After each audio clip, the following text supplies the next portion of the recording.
Bonjour mes frères et mes sœurs. Avez-vous l'esprit critique? Voyez-vous les choses toujours du mauvais côté? Voyez-vous des fautes partout? Pensez-vous être supérieur aux autres? Autrement dit, vos idées sont-elles meilleures que celles des autres? Avez-vous l'esprit critique? C'est ainsi en ce qui concerne beaucoup de gens qui n'ont pas grand-chose à faire ou bien qui ont beaucoup de temps à gaspiller. Ils voient des fautes partout. Ils ne voient pas les fautes qu'ils commettent eux-mêmes. Voyez-vous, cette nature humaine en nous tous, la vôtre et la mienne, a cette tendance sous l'influence de Satan. Et oui, d'une façon générale, nous avons cette tendance de voir les choses comme Satan voit, car c'est un monde dans lequel nous vivons, c'est le monde de Satan, voyez-vous. Non pas que la nature humaine par elle-même soit mauvaise, non, mais la nature humaine, sous l'influence de Satan, commence à produire des fruits qui ne sont pas bons. Pensez-vous vraiment être au-dessus des autres? Non. Pensez-vous être au-dessous des autres? Certainement oui. Autrement dit, une infériorité complexe ou bien complexe de supériorité, tout ça, ça crée en quelque sorte en nous un esprit critique, un jugement. Savez-vous ce que l'apôtre Jacques a dit? Laissez-moi vous le citer. Jacques, chapitre 4, verset 11, il dit « Ne parlez point mal les uns des autres. » C'est clair. Ensuite, il dit « Ceux qui parlent mal d'un frère ou qui jugent un frère parlent mal de la loi et jugent la loi. » Vous direz, ça veut dire quoi? Mais c'est normal parce que, voyez-vous, tout en ce monde est régi par des lois. Donc, si vous parlez mal d'un frère, automatiquement vous critiquez le Créateur, la loi, tout ce qui est en ce monde. Ensuite, Jacques ajoute, « Or, tu juges la loi, tu n'es pas observateur de la loi, mais tu en es juge. » Une chose est certaine, il n'y a qu'un seul juge dans tout l'univers. C'est Dieu le Père, le Christ, évidemment. Autrement dit, on ne peut pas vraiment, étant humain, être un juge correct, juste, impartial, en toutes choses, pas du tout. Dieu est le seul bon juste. Dieu arrange tout, Dieu fait tout, et ce qu'il y a bien avec Dieu, c'est que, voyez-vous, ce que Dieu fait, ce n'est pas pour une seule personne seulement, mais pour tout le monde. Autrement dit, la justice qui s'applique à moi ne doit pas produire une injustice envers mon prochain. C'est comme ça que Dieu travaille, voyez-vous. En fait, je dirais ceci. L'esprit critique est un esprit de preuve, vous faites preuve de non-conversion. Tandis qu'un esprit converti est un esprit qui laisse Dieu juger, qui laisse Dieu arranger. Un esprit converti ne critique pas, mais accepte ce qu'il peut accepter, change ce qu'il peut changer, et entre-temps, il discerne l'Esprit de Dieu, la volonté de Dieu. Comme vous pouvez voir, et je vous ai souvent dit, la vie est une question de choix. Vous choisissez quelque chose. Même les idées, les pensées que vous avez, vous les choisissez. C'est un défi. J'ai fait un sermon il n'y a pas longtemps, le titre était « La vie est un défi ». Et c'est vrai. Le matin, vous vous levez, vous faites preuve ou bien vous faites face à un défi. Dans la journée, vos décisions sont toujours question de choix. La nuit, vous vous couchez, c'est encore une question de choix. Autrement dit, qu'allez-vous faire le lendemain? Autrement dit, comment voulez-vous vraiment préparer le jour suivant après avoir passé une nuit tranquille? J'espère tranquille. Regardez à mort, la Bible est pleine d'avertissements. La Bible nous dit exactement comment avoir la paix d'esprit. Dieu est seul juste, je le répète, et devant Dieu, aux yeux de Dieu, à moins que nous fassions sa volonté, nous nous mettions sous sa volonté, nous ne pourrons jamais passer de bons jugements. Absolument pas. De temps en temps peut-être, mais pas toujours, et certainement pas tout à fait juste aux yeux de Dieu. Le Christ a dit, Matthieu 7, verset 11, et ça c'est intéressant, il dit, si donc méchants comme vous l'êtes, voyez-vous, Dieu nous regarde, Dieu sait ce que nous sommes, et il nous traite ouvertement, il dit, si donc méchants comme vous l'êtes, et nous parlons tous. Vous savez donner de bonnes choses à vos enfants, et c'est vrai, regardez voir un père d'enfants, de plusieurs enfants par exemple, il tâchera d'être juste à l'égard de tous les enfants, ils donnent de bonnes choses dans la mesure du possible. Alors le Christ dit, si donc vous savez donner de bonnes choses à vos enfants, à combien plus forte raison, votre Père qui est dans les cieux, c'est-à-dire Dieu le Père, donnera-t-il de bonnes choses à ceux qui les lui demandent. Intéressant. Dans ce cas-là, vous direz, comment ça se fait que je demande et je ne reçois pas? Comment ça se fait que la Bible nous promet une chose et que nous-mêmes, nous mettons en pratique cette demande, rien n'arrive? En êtes-vous sûr? Souvent, vous avez la réponse, mais cette réponse n'est pas visible sur le champ. Cette réponse n'est pas toujours visible au moment même où vous demandez. C'est ça, voyez-vous, ce qu'on appelle aveugle. Vous ne voyez pas toujours, mais la vérité est toujours là.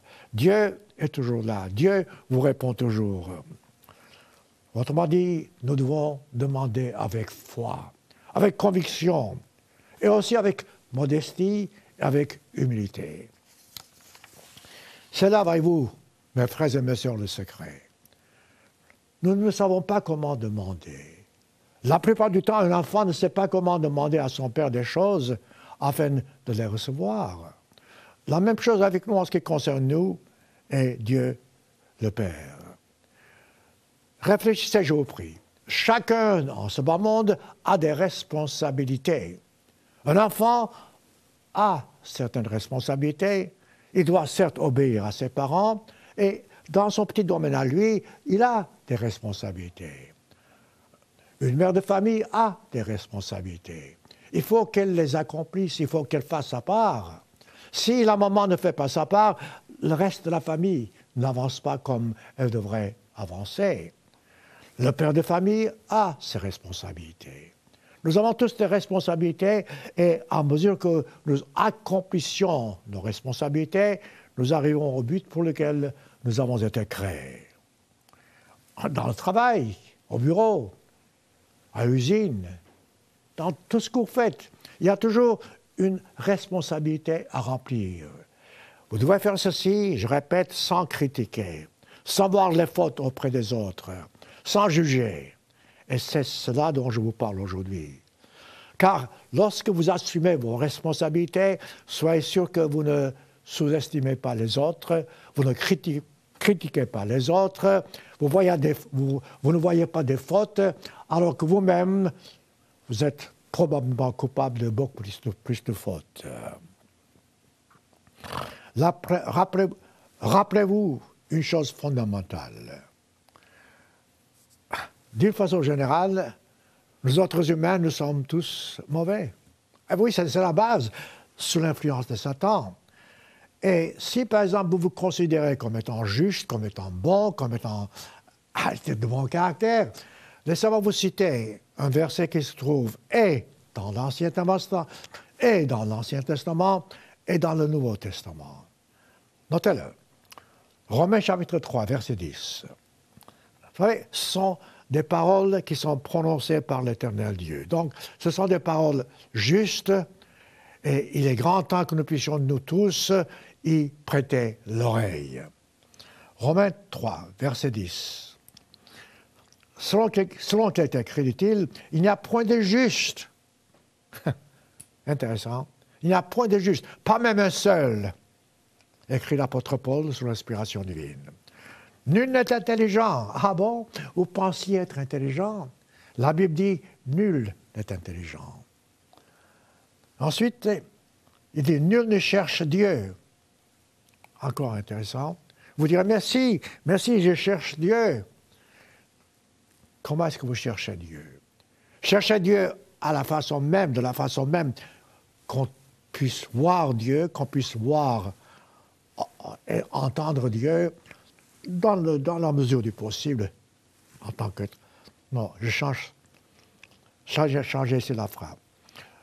Je répète la phrase, nul ne cherche Dieu. Tous sont égarés, tous sont pervertis. Voyez-vous, mes frères et mes sœurs, c'est là le secret. Nous sommes tous égarés, nous sommes tous pervertis. Pourquoi? Parce que Satan, le diable, est toujours là. Et je continue, verset 12. Il n'en est aucun qui fasse le bien. Donc, si il n'y en a aucun qui fasse le bien, comment pourriez-vous critiquer les autres? Comment pourriez-vous juger? Comment pourriez-vous vous penser être meilleur que les autres? Et il dit pas même un seul. Et la façon dont nous nous exprimons, dont nous parlons. La Bible dit, verset 13, Romains 3, leur gosier, 13, leur gosier est un sépulcre ouvert. Vous savez, c'est fort ça. Ils se conservent ils se servent de leur langue pour tromper. Ils ont sous leurs lèvres un venin d'aspic. Leur bouche est pleine de malédictions et d'amertume. Ils ont les pieds légers pour répandre le sang. Vous comprenez tout ça? Ils ont les pieds légers, c'est-à-dire ils sont en train de circuler, de marcher, d'aller partout pour répandre des rumeurs ou bien pour calomnier, pour juger, pour critiquer. Et la Bible condamne tout cela. La destruction et le malheur sont sur leur route. Si vous suivez ce chemin, si vous avez cette tendance à critiquer, à juger, à voir le mal partout, à vous sentir supérieur, alors, voyez-vous, vous répandez le sang. La destruction et le malheur, dit-il, sont sur leur route. Ensuite, une phrase, un verset important, je dirais mais essentiel. Paul écrit, verset 17, Romains 10 toujours, « Ils ne connaissent pas le chemin de la paix. » Je vous prie de réfléchir, je vous prie. Si vous avez vraiment l'esprit critique, si vous jugez, vous n'aurez jamais l'esprit de la paix. Ce n'est pas possible. Mais si, par contre, vous vous soumettez à Dieu, vous aimez votre prochain comme vous-même, vous ne voyez pas le mal autour de vous, alors là, vous avez la tranquillité d'esprit. S'il y a un changement à faire, laissez Dieu le faire. S'il y a vraiment un changement radical dans votre vie ou dans vos rapports avec quelqu'un d'autre, laissez Dieu faire. Vous vous comportez en tant que chrétien. Un chrétien tourne la joue s'il le faut. Un chrétien ne juge pas parce que c'est que Dieu seul le juge. C'est ça, voyez-vous, c'est ça que la Bible prêche. Au verset 18, Romains 3, Dieu dit, « La crainte de Dieu n'est pas devant leurs yeux. » C'est quoi la crainte de Dieu? J'ai fait plusieurs sermons à ce sujet. Le mot crainte a plusieurs significations. Ça peut être synonyme de peur, et aussi crainte dans le sens que vous respectez. Eh oui, le mot original ici, en grec et aussi en hébreu, lorsqu'il s'agit de la crainte de l'Éternel, c'est respect envers l'Éternel. Ne pas juger. Car il y a même des gens qui jugent Dieu. On n'est pas d'accord avec Dieu. Combien de fois j'ai entendu les gens dire « Moi, je ne sais pas pourquoi Dieu fait des choses pareilles, donc Dieu n'est pas juste. » Dès que vous commencez à critiquer Dieu, non pas seulement vous êtes dans vos torts, mais en même temps, vous vous éloignez de Dieu. Non, ne soyez pas juge. Laissez Dieu faire les choses. Dieu, je répète, lorsqu'il agit de façon à ce que tous soient bénis, tous soient sous la protection divine. Humainement parlant, si j'ai fait quelque chose à quelqu'un, quelque chose de bon, il se peut que par la même occasion, je fasse du tort à quelqu'un d'autre. Tandis qu'avec Dieu, ce n'est pas la même chose. Si Dieu fait quelque chose de bien à vous, à moi, automatiquement, quelque chose qui est bien ne va pas être pour le malheur de l'autre. Autrement dit, devant Dieu, aux yeux de Dieu, tous en bénéficient. Comprenez-vous cela? Voyez-vous, cette nature humaine que nous avons, sous l'influence de Satan, a toujours tendance de critiquer, de juger, de voir mal. Combien de fois je parle aux gens en ce qui concerne le ministère, et ils se plaignent de la vie, ils ne sont pas contents. Rien ne va en ce qui concerne. Eh bien, changez votre façon de penser. Au lieu de voir le mal, ou le mauvais, ou le jugement des autres, voyez le bien. Voyez en quelqu'un qui est pauvre, mettons, une richesse. Voyez en quelqu'un qui a un caractère laid ou mauvais, voyez quand même en cette personne-là quelque chose de bien.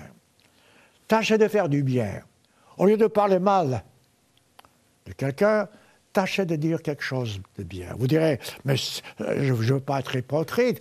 Vous n'avez pas besoin d'être hypocrite.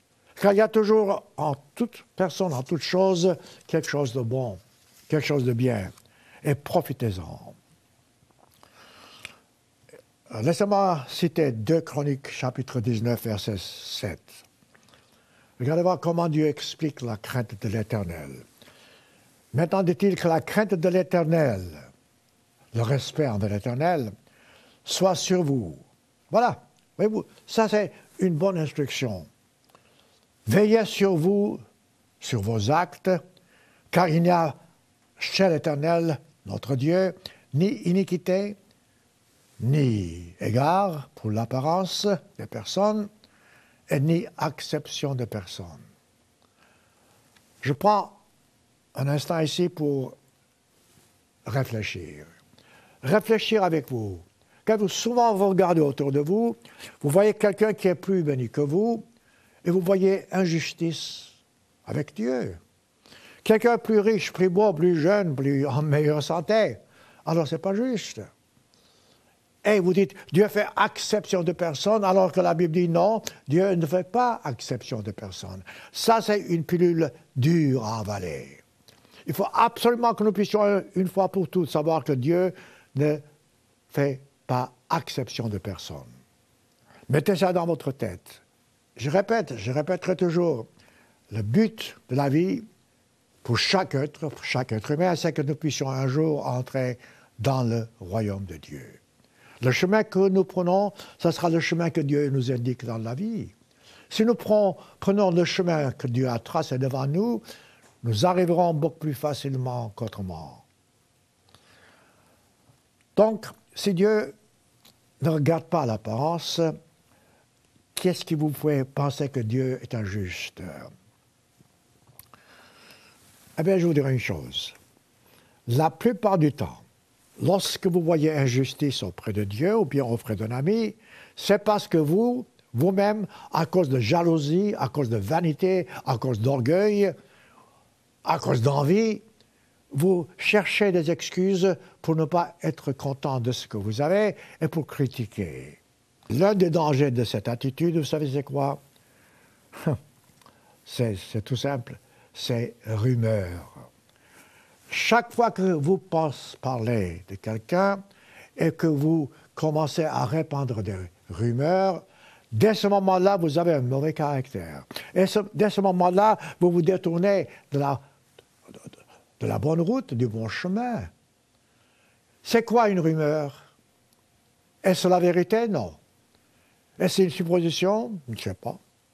Tout ce que je sais que n'est-ce pas une rumeur, c'est quelque chose que vous entendez et que vous répétez aux autres. Quelle garantie avez-vous que ce que vous avez entendu constitue la vérité? La supposition est l'une des pires choses que vous puissiez faire. Vous supposez quelque chose, mais sur quoi sont-elles basées vos suppositions? Ou bien vous entendez quelque chose. Comment est-ce que vous savez que ce quelque chose est juste?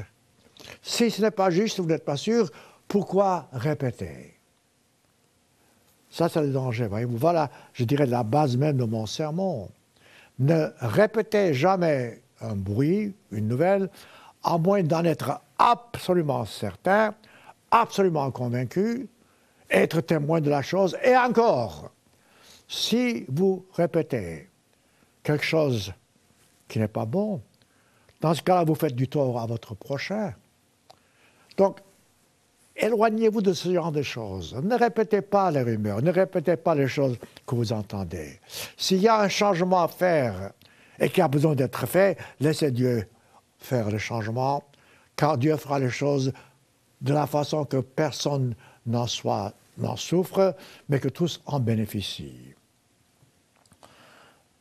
L'apparence d'une personne n'a aucune importance. C'est nous qui jugeons d'après l'apparence. Et je répète, une rumeur, quelle que soit sa base, ne doit pas être répétée, car une rumeur sème la division. Que dit Dieu dans la Bible en ce qui concerne ce désir, cette tendance de répandre des rumeurs? Humainement parlant, pouvez-vous par exemple définir, soyons francs, le mal que ça fait lorsque vous parlez mal de votre prochain, ou bien lorsque vous répandez des rumeurs?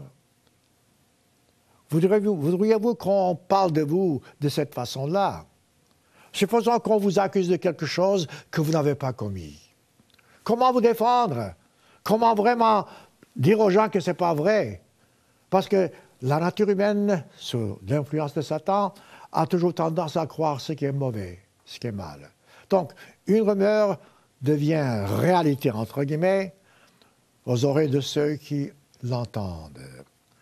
Voyez ce que Dieu dit. Lévitique chapitre 19, verset 16 à 18. Tu ne répandras point de calomnie parmi ton peuple. C'est clair, c'est juste. Répandre calomnie, c'est répandre des rumeurs. Tu ne t'élèveras point contre le sang de ton prochain. Autrement dit, voyez-vous, vous devenez assassin, pour ainsi dire, lorsque vous participez à des rumeurs. Dans Lévitique chapitre 19 et ailleurs, chaque fois que Dieu donne un ordre, pas chaque fois, mais souvent, il met son sceau. Il dit « Je suis l'Éternel ». Voyez-vous, ici, il dit « Tu ne répandras point de calomnie, je suis l'Éternel ». C'est un tampon. De même, le verset suivant, il dit « Tu ne haïras point ton frère ». Combien de fois nous haïssons nos frères parce que nous parlons mal de lui, nous répandons des rumeurs, parce que nous jugeons, parce que nous critiquons. Dieu dit, tu auras soin de reprendre ton prochain, mais tu ne te chargeras point d'un péché à cause de lui. Et il continue, verset 18, il dit, tu ne te vengeras point, encore. C'est encore un autre trait du caractère humain. On veut prendre vengeance. Écoutez, s'il y a lieu de vengeance, laissez Dieu faire le nécessaire. Je ne peux pas vraiment faire justice si j'agis sous l'esprit de vengeance. Il se peut que je sois innocent, que mon prochain soit fautif. Il se peut encore. Mais si même tel est le cas, laissez Dieu s'occuper de ça.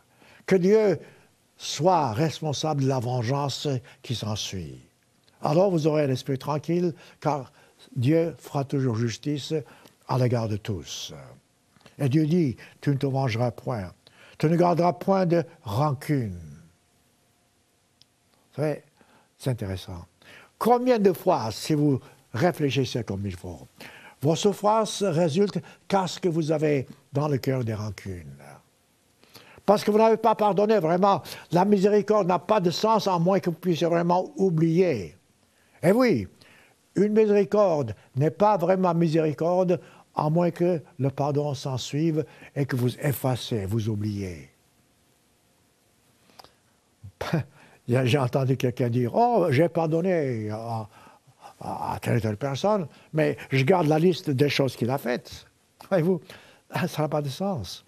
Si vous avez pardonné, vous ne gardez pas une liste, vous déchirez. vous êtes déchiré de votre esprit tout ce qui est mal ou mauvais.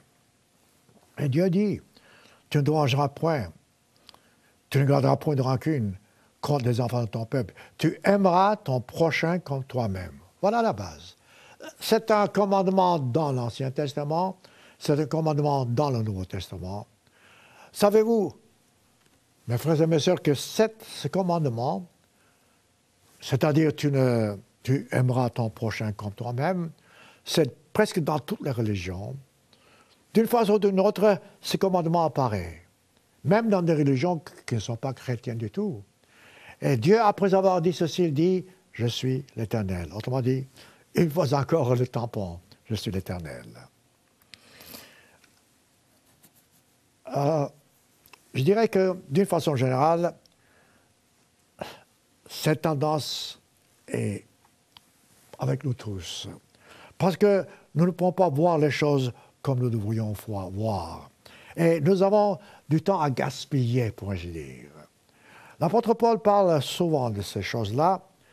Et l'apôtre Paul, vous savez, dans ses écrits, non pas seulement il parle de prophétie, mais aussi il parle du caractère humain. Il nous dit comment nous débarrasser de cette tendance humaine qui fait du tort à son prochain. Autrement dit, comment faire de sorte que nous puissions aimer notre prochain comme nous-mêmes. Prenons, par exemple, cette diverses catégories d'individus. Une vieille femme, un vieil homme, un jeune homme, une jeune fille, ainsi de suite. Chacun, voyez-vous, a sa façon de voir les choses. Et l'apôtre Paul, par exemple, dans son épître à Tite, il mentionne chaque catégorie de gens, il montre en même temps leur faiblesse et leur qualité. Alors, en ce qui concerne les rumeurs, l'apôtre Paul ici donne l'exemple des femmes qui sont veuves, mais ce n'est pas seulement pour les veuves dont il parle. Cette tendance est dans tous, mais pourquoi les veuves? Pourquoi les gens qui n'ont pas d'occupation, mettons?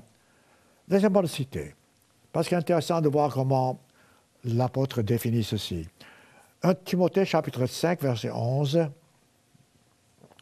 à 13, il dit « Refuse les jeunes veuves, car lorsque la volupté les détache du Christ, elles veulent se marier. » Ensuite, je saute à verset 13. « Avec cela, étant oisives, autrement dit, rien, pas grand-chose à faire, elles apprennent à aller de maison en maison, non seulement elles sont oisives, mais encore causeuses. » Voilà un danger.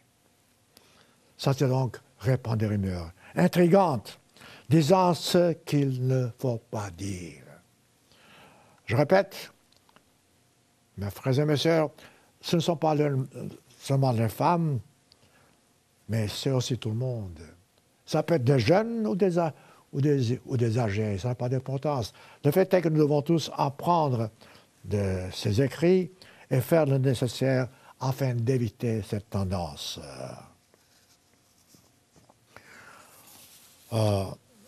C'est une mise en garde, autrement dit, qui s'adresse à tout le monde. On peut être causeur, on peut perdre le temps. Surtout à l'heure actuelle, vous savez. À l'heure actuelle, les gens ont tellement de gadgets, et ils ont tellement de temps à gaspiller, pour ainsi dire, que vraiment ils passent le temps à plutôt répandre des rumeurs, critiquer, juger, plutôt qu'à s'approcher de Dieu, plutôt qu'à tâcher d'apprendre ce que Dieu veut que nous apprenions.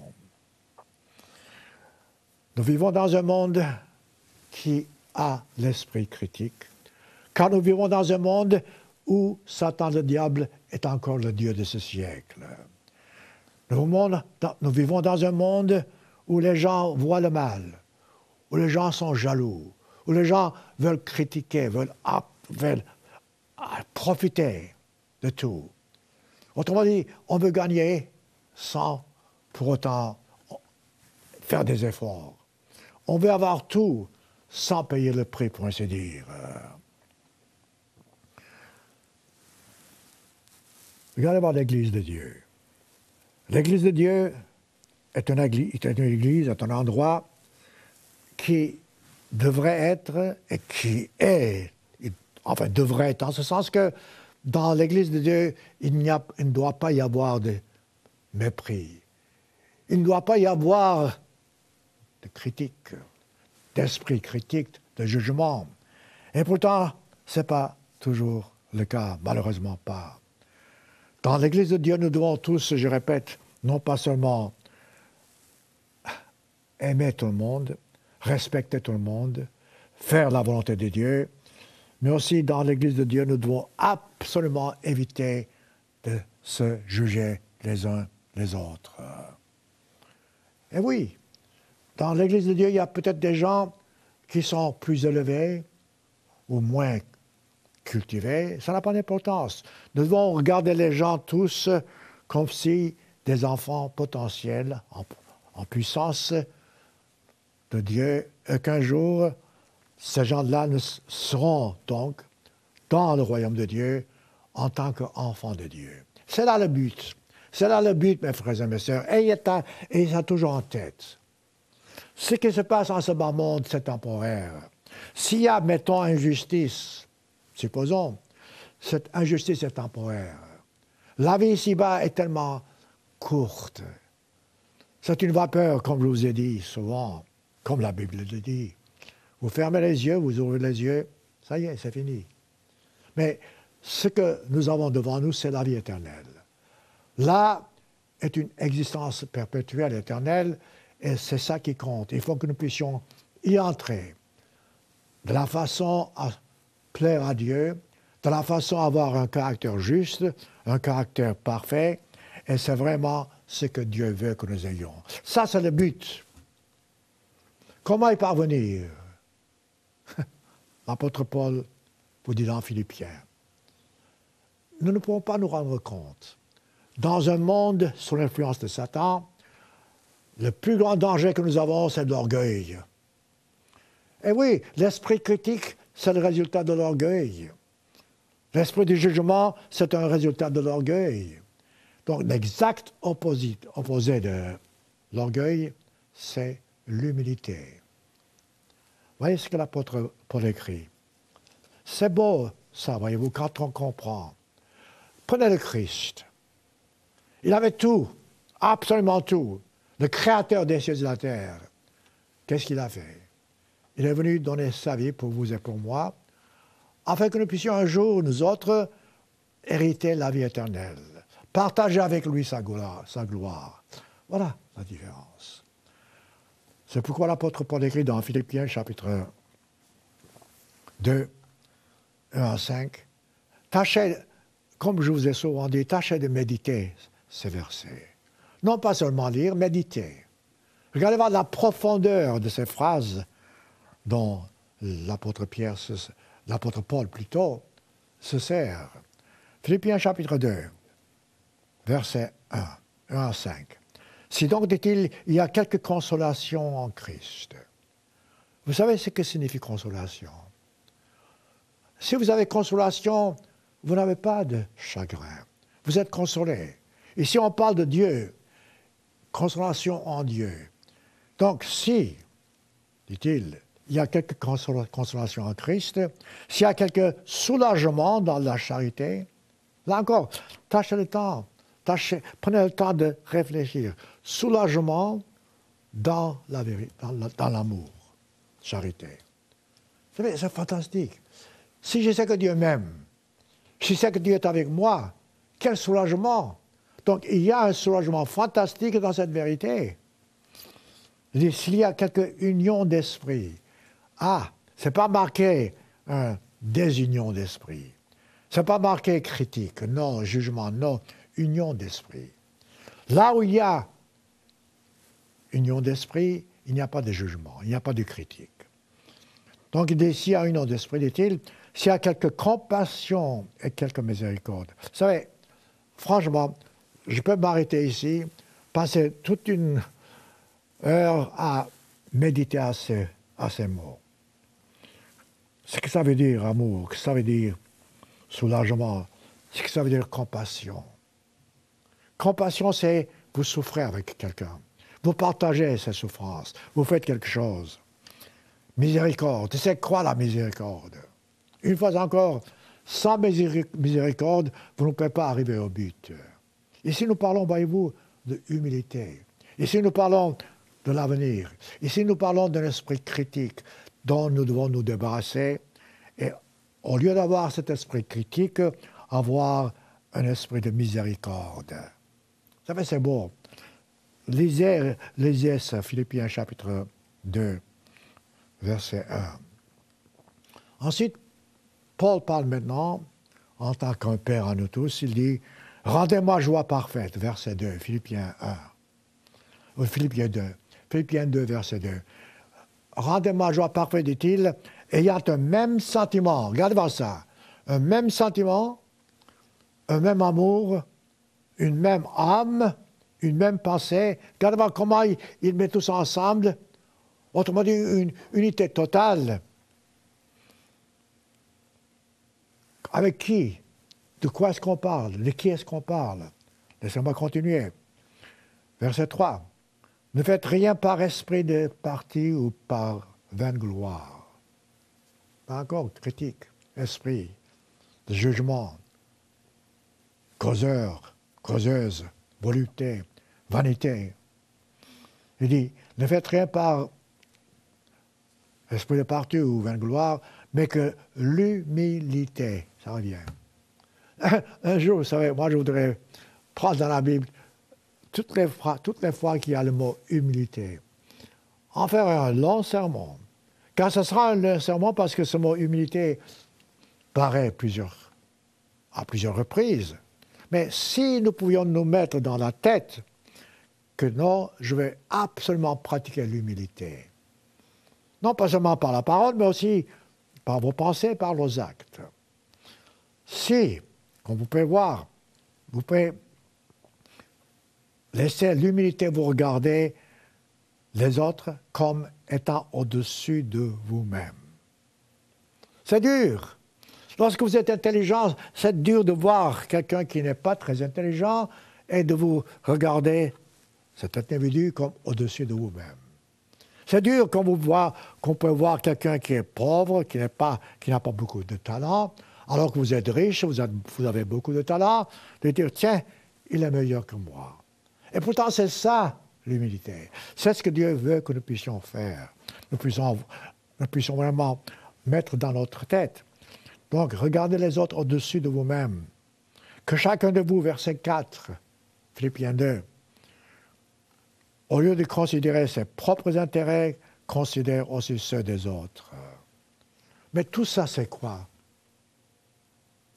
Pensez-y. C'est quoi tout ça? Se résume dans le verset 5. Philippiens 2, verset 5. Voyez-vous, tout ça se résume dans « Ayez en vous les sentiments qui étaient en Jésus-Christ. » Voilà les sentiments du Christ. Voilà comment le Christ a vécu sur cette terre. Il avait tout. Il était au-dessus de tous, que ce soit en gloire, que ce soit en richesse, que ce soit en sagesse, tout. Et pourtant, il a regardé les autres qui n'ont rien, comme vous et moi, et pour nous, il a donné sa vie. Comprenez-vous? C'est cela dont on parle. C'est ça le christianisme.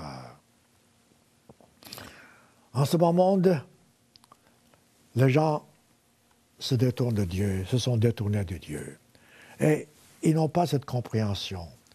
Alors, faute de quoi, ils jugent les uns les autres et ils sont jaloux, ainsi de suite. Voyez-vous,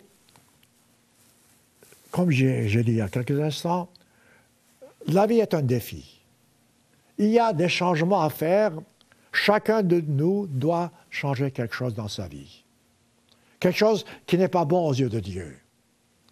C'est un défi. Ce changement n'est pas toujours facile parce que vous voyez les autres autour de vous qui peut-être pourraient vous rendre la vie difficile. Mais une fois que vous savez que c'est un défi et que vous devez changer, voilà le principe. Je répète, s'il y a quelque chose que vous pouvez changer sans faire du tort aux autres, changez-le. Si c'est dans votre domaine. Si vous ne pouvez pas changer, dans ce cas-là, acceptez les conditions, à moins que ces conditions soient contraires à la volonté de Dieu. Donc, ce faisant, voyez-vous, vous avez l'esprit tranquille. Changez ce que vous pouvez changer, acceptez ce que vous pouvez accepter, sans pour autant transgresser la volonté de Dieu.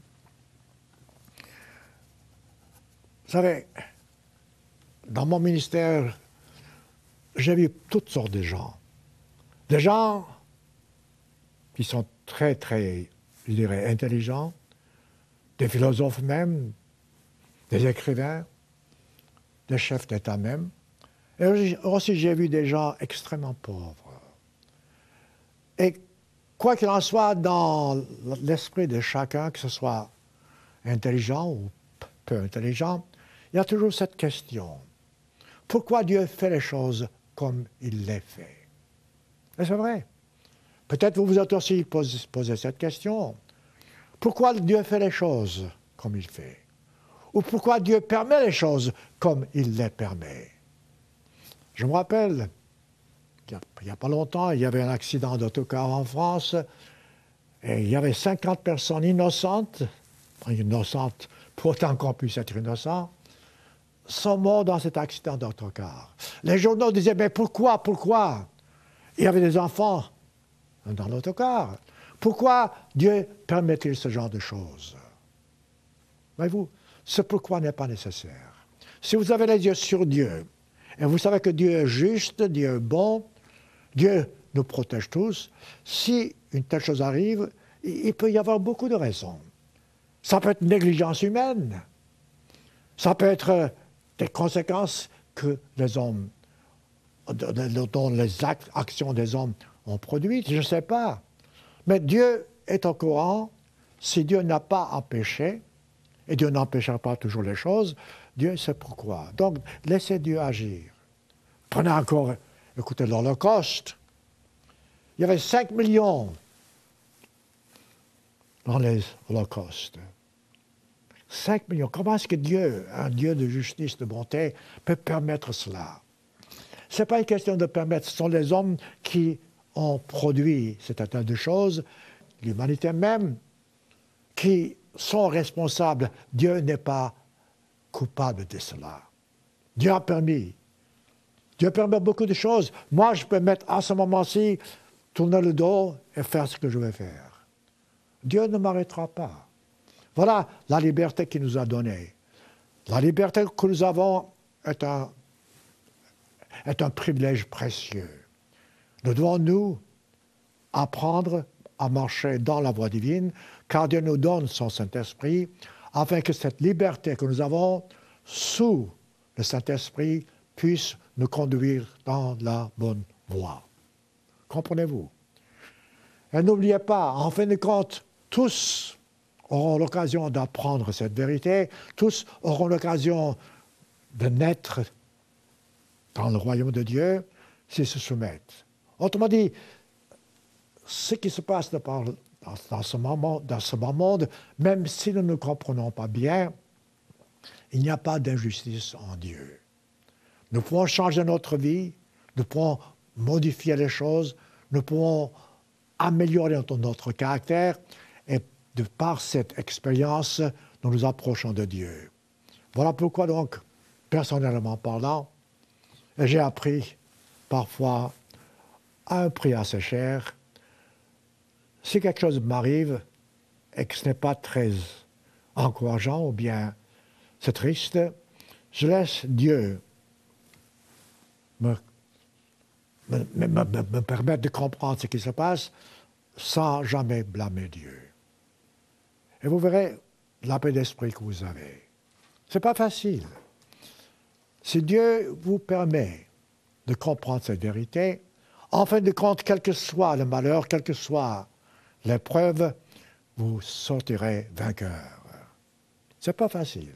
Non, Dieu n'a pas dit dans la Bible que la vie est facile, pas du tout. Regardez voir les prophètes. Ils ont donné leur vie pour proclamer l'Évangile. Regardez les apôtres du Christ. Eux aussi, ils ont donné leur vie. Ce n'est pas facile.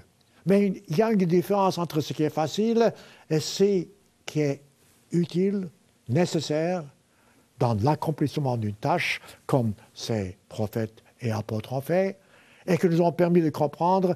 Et eux, ils auront une récompense fantastique qui ne peut pas être comparée à ce qui se passe en ce bas monde. Commencez-vous à comprendre. Malheureusement, aujourd'hui, regardez le monde dans lequel nous vivons. Qu'est-ce que nous avons en ce bas monde? Qu'est-ce que les médias vous offrent? Qu'est-ce que le livre que vous lisez vous offre? Qu'est-ce que le cinéma vous offre? Et c'est vrai. Autrement dit, le tout aujourd'hui est dégénéré, pour ainsi dire. Alors nous nous éloignons de Dieu. Au lieu de passer du temps avec le Dieu, nous passons du temps à des films qui ne valent pas la peine d'être vus. Au lieu de lire la Bible, nous lisons des livres, d'une façon générale, pas toujours, qui ne veulent pas être lus.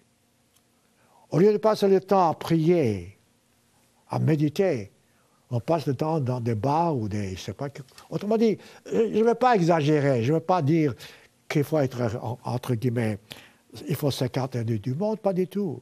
Mais d'une façon générale, avec les médias, les gadgets que nous avons, les inventions que nous avons faites, nous avons beaucoup de temps à gaspiller. Si vous gaspillez votre temps, automatiquement, vous avez l'esprit de critique, l'esprit de jugement, l'esprit d'injustice. C'est ce qui se passe aujourd'hui, voyez-vous. Je me rappelle souvent, dans mon ministère, lorsque les gens me posent une question en disant « Mais pourquoi? Qu'est-ce qui se passe? Qu'est-ce qui va se passer ?» Vous savez, la réponse, c'est comme si on parle du cinéma, bon, allons-y au cinéma. Vous allez au cinéma, vous entrez dans la salle au milieu du film. Vous êtes perdu. Vous ne savez pas ce qui se passe parce que vous n'avez pas vu le commencement ni la fin. Donc, c'est ainsi que souvent, lorsque nous nous réveillons, je dirais, nous sommes au milieu d'un film. Et nous nous demandons pourquoi, alors que nous n'avons pas eu ou su le début, et nous ne pouvons pas voir, ou bien nous ne savons pas la fin. Voilà pourquoi souvent nous disons pourquoi, alors que si nous savions pourquoi Dieu nous a créés, si nous savions ce que Dieu veut que nous ayons, si nous connaissions le but de la vie, on n'aurait pas ces pourquoi. La plupart du temps, les pourquoi que nous avons ne sont pas nécessaires. Et non, ce n'est pas du tout nécessaire, parce que Dieu nous donne la compréhension. Donc, je répète, attendez jusqu'à la fin pour voir ce qui va se passer.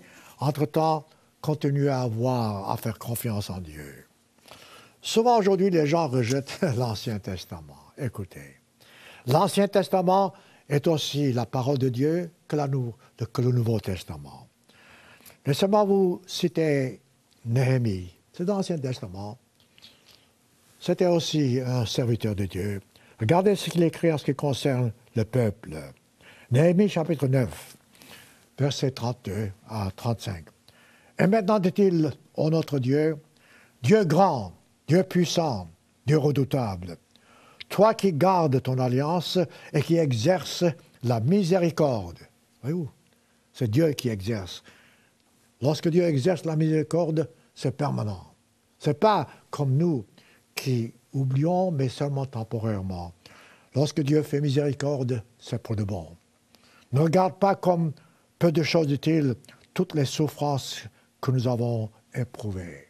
Voyez-vous, Dieu a vu ce qui s'est passé avec les apôtres, avec les prophètes, et même en ce 20e siècle, 21e siècle, tous les malheurs. Dieu voit tout ça.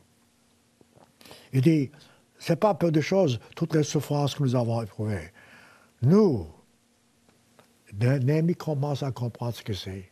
Donc, ce n'est pas la faute à Dieu, ces malheurs. C'est nous, nos rois, nos chefs, nos sacrificateurs, nos prophètes, nos pères. Et tout ton peuple, dit-il, depuis le temps des rois, dit-il, jusqu'à ce jour, tu as été juste dans tout ce qui nous est arrivé. Pouvez-vous vraiment dire, à n'importe quel moment de votre vie, tout ce qui m'arrive est juste? C'est difficile. C'est vraiment difficile. Et pourtant, voyez-vous, c'est cette prière que Néhémie a fait. Tu as été juste dans tout ce qui nous est arrivé. Car tu t'es montré fidèles et nous avons fait le mal. Voilà encore une autre phrase à méditer.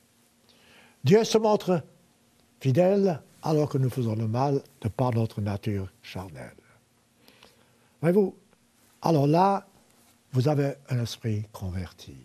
Si vous pensez ainsi, comme Néhémie pense, si vous priez ainsi, alors vous approchez de Dieu et les pires malheurs même ne pourront pas vous faire du tort. Certes, ça fait mal, mais vous passez dessus, par-dessus, parce que Dieu est là, Dieu vous protège.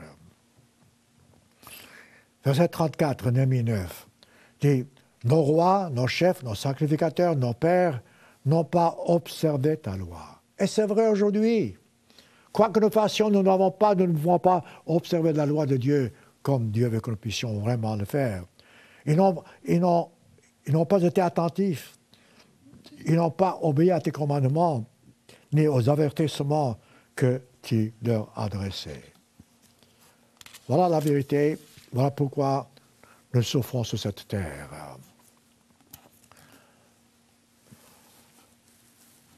Prenez le temps de compter vos bénédictions. Voyez-vous, nous avons tous dans la vie des épreuves. Nous avons tous parfois dans la vie des occasions où nous voudrions « j'en ai assez, je n'en peux plus ». Et pourtant, si vous comprenez ce que je dis, si vous comprenez la Bible, si vous croyez à Dieu, vous verrez que Dieu a dit qu'il ne nous éprouvera jamais au-dessus de nos forces. Donc, vous ne pouvez jamais dire « j'en ai trop, c'est assez », pas du tout. Dieu est bon, Dieu est juste. Dieu sait jusqu'où nous pouvons aller sans craquer, pour ainsi dire. Il n'y a personne dans ce bas monde qui n'ait pas souffert. Et parfois même, je dirais, presque impossible à supporter, presque, je dis. Laissez-moi vous donner un exemple.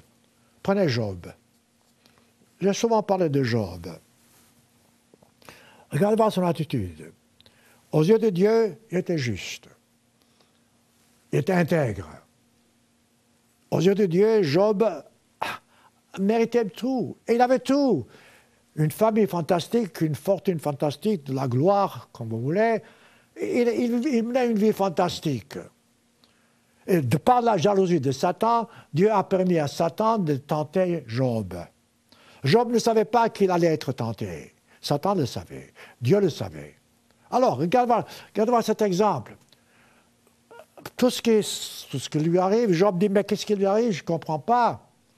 Il a posé beaucoup de questions, mais il ne s'est pas détourné de Dieu. Il a tout perdu, sa famille, tout ce que vous voulez, la fortune, la santé. À un certain moment, la femme a dit, écoute, autrement dit, laissez-moi citer plutôt, Job chapitre 40, non, ça je le laisserai. Laissez-moi vous citer donc sans la Bible ce que Job a dit. Lorsque la femme a dit, écoute, maudit Dieu et va-t'en, autrement dit, arrête-toi d'obéir à Dieu, de regarder Dieu comme étant ton maître, ton Dieu. Qu'est-ce que Job a dit? Je paraphrase, il dit, écoute, tu es folle. Nous recevons de Dieu ce qu'il nous a donné. Nous ne recevrions pas ce qui n'est pas peut-être facile à prendre. Je paraphrase. Autrement dit, une fois que vous avez cette attitude, ah oui, c'est ici, je n'avais pas vu. Il dit, laissez-moi citer, Job chapitre 42. Il dit, pour une fois, Job commence à comprendre la réponse à toutes ces questions. Lorsque sa femme lui a dit, maudit Dieu et va-t'en, il a dit, tu es folle comme tu raisonnes. Mais après, toutes les questions que Job s'est posées, ses trois amis sont venus auprès de lui ont expliqué, mais ils l'ont mal expliqué. Non pas que ce qu'ils ont dit c'était mauvais, non. Ils ont donné de bonnes réponses, mais c'était des réponses à des questions auxquelles les réponses ne s'appliquaient pas. Autrement dit, vous posez une question, je vous donne une réponse, une bonne réponse, mais ne répond pas à votre question. C'est ce qui s'est fait avec les amis de Job, les 3 amis. Quelqu'un m'a dit donc, il ne faut pas que je lise ce passage du livre de Job où les amis parlent. Mais si. Il faut lire. Ce sont de bons conseils que les amis donnent et ont donné. Seulement, ne s'appliquez pas aux questions que Job avait posées. Et qu'est-ce qui se passe? Satan a perdu évidemment son pari entre guillemets, et Job ne comprenait pas ce qui se passait. Il a entendu les arguments de ses amis, il a posé des questions et attendait une réponse de Dieu. Lisez voir ce livre de Job, ça vaut la peine. Dieu n'a pas répondu aux questions de Job. Eh oui, il n'a pas répondu. Mais il a quand même donné des réponses. Lisez Job 37, 38, 39, etc. Lorsque Dieu parle. C'est fantastique. Dieu parle à Job en disant, écoute, as-tu vu la splendeur de la nature, la puissance, la beauté? Qui est-ce qui a créé tout ça? Alors, Dieu commence à poser des questions à Job. Qui est-ce qui a créé tout ça, cette beauté, cette nature, cette puissance de l'univers? Qui? Et vous savez ce qui s'est passé? Tout d'un coup, Job, sans avoir eu la réponse à ces questions, il a quand même compris. Notez-le. Job 42, verset 1. Job répondit à Dieu, « Et je reconnais, dit-il, que tu peux tout, que rien ne s'oppose à tes pensées. Quel est celui, dit-il, qui a la folie d'obscurcir tes desseins? » C'est Job qui parle. Maintenant, il commence à voir, à comprendre, sans avoir eu la réponse. Mais il a vu de ses yeux. Il a vu la splendeur de Dieu, la splendeur de la nature même, de la création. Oui, dit-il, j'ai parlé, verset 3. Job 42. J'ai parlé, dit-il, sans les comprendre, de merveilles qui me dépassent et que je ne conçois pas. Encore une fois, une vérité fantastique. On ne peut pas concevoir et on critique. On ne peut pas concevoir et on se plaint. Job a compris. Des merveilles, dit-il, qui me dépassent. Écoute-moi, dit-il, et je parlerai, je t'interrogerai, tu m'instruiras. Mon oreille t'avait vu, mon oreille avait entendu parler de toi, mais maintenant, dit-il, mon œil t'a vu. C'est pourquoi quoi? Je me condamne et je me repens sur la poussière et la cendre. Autrement dit, symbole de repentance. Voyez-vous, ça c'est la réponse à nos questions. Juger, non. Critiquer, non. Se plaindre, non. C'est pas ça. La voie, c'est d'avoir les yeux sur le Christ et savoir que lui, c'est tout, et lui faire entière confiance. Sachant que Dieu est toujours juste, Dieu est bon, et que tout ce que Dieu a fait est juste, et que Dieu fait toutes choses pour que tous puissent en bénéficier, et non pas seulement vous, non pas seulement moi. Psaume, chapitre 19, verset 8. La loi de l'Éternel est parfaite. Comment est-ce que vous pouvez vraiment vous plaindre lorsque vous dites que la loi de l'Éternel est parfaite? Ce n'est pas possible. Elle restaure l'âme. Mes frères et messieurs, je répète, nous qui sommes membres de l'Église, ou bien vous qui m'écoutez sur Internet ou website, tâchez de comprendre.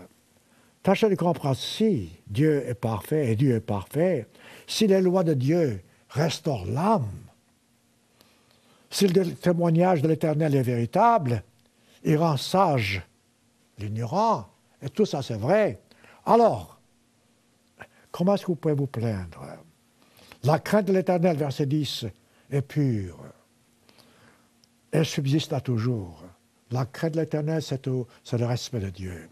Les jugements de l'Éternel sont vrais, ils sont tout justes. Écoutez, combien de fois ne va-t-on pas lire dans la Bible autant de vérités concernant la volonté de Dieu, la perfection, sa sagesse, sa miséricorde. Dans tout ce que je viens de vous dire ici, voyez-vous, ça se répète dans Psaume 19. Dans tout ce que Dieu fait est bon, tout ce que Dieu fait est juste. Quelle vérité sublime. Ésaïe a aussi révélé une autre vérité indispensable pour nous tous. Ésaïe dit une chose, je dirais franchement parlant, à laquelle nous devons vraiment réfléchir. Mon esprit n'est pas l'esprit de Dieu. Ma compréhension n'est pas celle de Dieu. Mes capacités sont tellement limitées à comparer à la compréhension illimitée de Dieu. Regardez ce qu'il dit, Ésaïe 55, verset 6. « Cherchez l'Éternel pendant qu'il se trouve. » Ça veut dire quoi? Parce que le moment viendra où ce monde se sera tellement détourné de Dieu que les gens chercheront Dieu, ne pourront pas le trouver. Il y aura tellement de dégâts, tellement de difficultés, tellement de souffrances sur cette terre.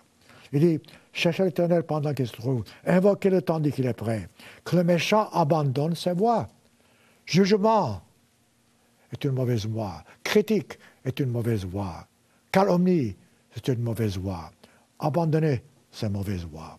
L'homme d'iniquité dit-il ses pensées. Il faut que nous puissions suivre ces instructions. Qu'il retourne à l'Éternel Dieu qui aura pitié de lui. Là encore, voilà encore une assurance fantastique. Malgré nos difficultés, malgré nos souffrances, malgré nos méchancetés, Dieu a pitié de nous. Dieu pardonne nos péchés. À notre Dieu qui ne se lasse pas de pardonner. Et ensuite, Dieu révèle cette vérité dont je vous parle. Et là encore, une vérité fondamentale que nous devons vraiment comprendre. Il dit, Dieu a dit, car mes pensées, verset 8, Ésaïe 55, mes pensées ne sont pas vos pensées et vos voix ne sont pas mes voix, dit l'Éternel. Ensuite, il donne une comparaison. Autant les cieux sont élevés au-dessus de la terre, autant mes voix sont élevées au-dessus de vos voix et mes pensées au-dessus de vos pensées. Alors, mes frères et mes sœurs, nous en sommes. Où en sommes-nous? Bien, la réponse est simple. Quand vous et moi, nous regardons l'univers, nous contemplons cette nature autour de nous, et lorsque nous pouvons voir comment Dieu, lui-même, dans sa bonté, dans sa souffrance, dans nos souffrances, il peut vraiment oublier nos péchés, nous pardonner nos fautes, alors nous pouvons comprendre la grandeur de Dieu. Je voulais parler de David, et je n'ai pas le temps, mais lorsque David a commis l'adultère avec Bathsheba, et lorsque Dieu lui a proposé 3 châtiments, dont 2 étaient de la part des hommes, le 3e était de la part de Dieu, qu'est-ce que David a dit? 2 Samuel, chapitre 24, verset 14. Dieu dit, « Je suis dans une grande angoisse. Oh, dit-il, tombons entre les mains de l'Éternel, car ses compassions sont immenses, et que je ne tombe pas entre les mains des hommes. » Voyez-vous, David a compris, David a su. Écoutez, je vais terminer maintenant ce sermon, mais tâchez de faire une chose. Lorsque vous lisez la Bible, passez le temps à lire la Bible en vous disant « Je crois à ce que Dieu dit ». Je vais cesser de juger, je vais cesser de critiquer. Je veux vraiment avancer vers Dieu en ayant l'esprit du Christ, l'esprit d'humilité et non pas l'esprit critique, l'esprit de sagesse comme le Christ a, parce que nous avons, nous, qui avons été baptisés, le Saint-Esprit. Car nous recevons l'Esprit de Dieu après le baptême, après l'imposition des mains de la part d'un ministre. Donc, en fin de compte, où en sommes-nous? Dieu a promis de nous récompenser. Dieu a promis de nous donner ce dont nous avons besoin. Dieu a promis de nous donner toute la force dont nous avons besoin afin d'arriver au but. Appréciez Dieu, appréciez sa bonté, appréciez sa miséricorde. Tout ce que Dieu fait est toujours bon, toujours juste pour notre bien. Il n'y a pas de critique, il n'y a pas de jugement, il n'y a pas de châtiment, à moins que ce châtiment nous serve à avancer dans la vérité. Soyons donc, je dirais, à jamais reconnaissants à Dieu. Vous savez, j'ai eu plaisir à faire ce sermon parce que je me vois en même temps mon caractère, aussi bien que le vôtre, notre tendance humaine chaque jour. Quand nous voyons le mal autour de nous, et comme Job, nous devrions dire, pourquoi ne pas voir le bien autour de nous? Pourquoi ne pas voir une leçon dans un châtiment qui nous est infligé? Pourquoi pas? Autrement dit, soyez attentifs, voyez dans le malheur une bénédiction. Et alors vous verrez la bonté de Dieu, la sagesse de Dieu, et vous serez d'autant plus reconnaissant à Dieu par ce Dieu qui nous donne cette instruction, qui nous donne cette compréhension, a donné sa vie pour que nous puissions, nous tous, qui nous approchons de lui, puissions partager un jour sa gloire éternelle.